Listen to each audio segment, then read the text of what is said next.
أعوذ بالله من الشيطان الرجيم. بسم الله الرحمن الرحيم.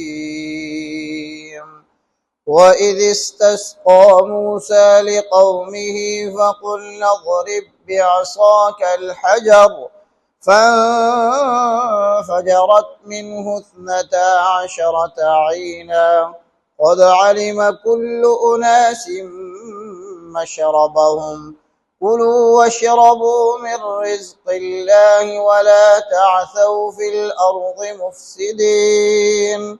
وإذ قلتم يا موسى لن نصبر على طعام واحد فادع لنا ربك يخرج لنا مما تنبت الأرض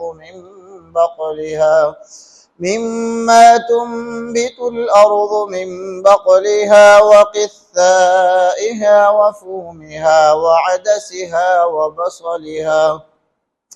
قال أتستبدلون الذي هو أدنى بالذي هو خير اهبطوا مصرا فإن لكم ما سألتم وضربت عليهم الذلة والمسكنة وباءوا بغضب من الله ذلك بأنهم كانوا يكفرون بآيات الله ويقتلون النبيين بغير الحق ذلك بما عصوا وكانوا يعتدون.